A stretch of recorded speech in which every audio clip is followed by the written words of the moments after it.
Hi, I'm Dr. Patrice Berry, and I want to tell you a story.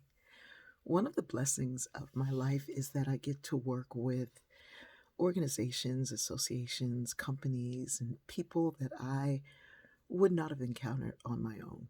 Um, I get to see the inside of different types of work that I didn't really know a lot about and didn't give a lot of thought about.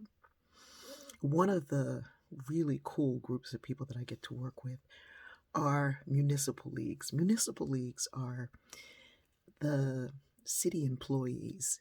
These are the people who run the city works, and they are the city managers, and they are the folks in charge of the IT and the firefighters and safety and all of these things that we kind of take for granted and they just kind of happen.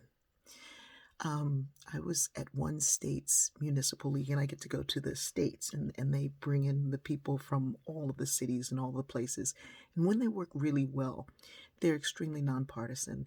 They are focused on their cities, but they work together with other cities in their states to find out their best practices, the issues and concerns of those places. So it's really, really geeky, nerdy, fascinating. Once I was at one of these and I was sitting in a session. Oh, that's the other thing. Whenever I go to a conference, I go in, if possible, the day early, and I sit in on anything that I can possibly sit in because I have the opportunity to learn all these really cool things. So I sat in a session on ethics for city managers. Now you think ethics, that can't be that exciting. It was really exciting and very emotional and incredibly moving. I did not expect to be so moved by a presentation on ethics. The presenter had been a city manager for some time, and he said that for most people, ethics is what you do. He said for a city manager, it's the appearance of what you do. He told the story of going to lunch with his brother in law to make a decision for family. And the next day, in the newspaper on the front page, there was a picture of he and his brother in law, but what it described was the city manager meeting with a contractor trying to make a deal.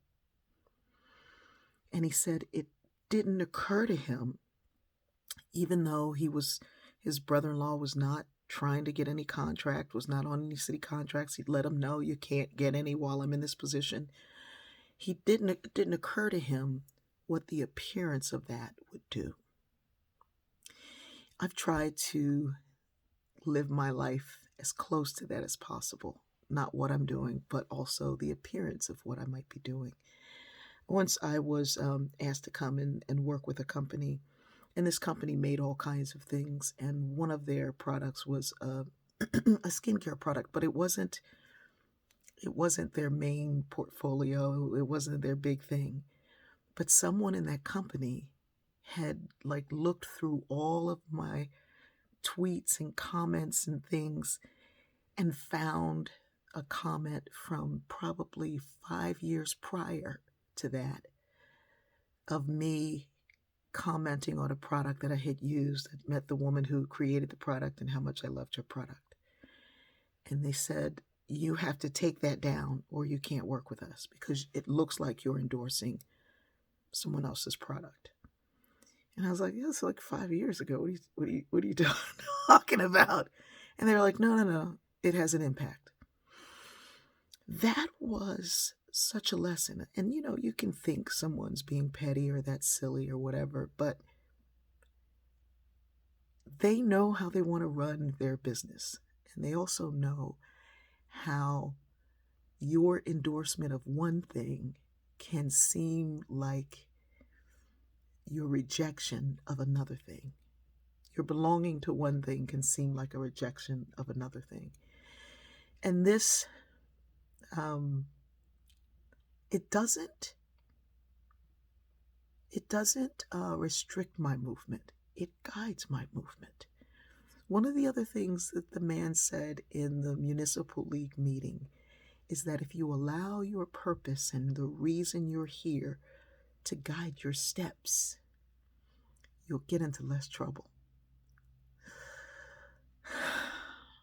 That's a big one. I know it is. Ethics is not something we want to talk about, but it's something we should talk about. And that conversation shouldn't be a conversation we look at others and point to. It's a conversation we should have with ourselves, with our own heart, and then in our own homes with our own family. I love you.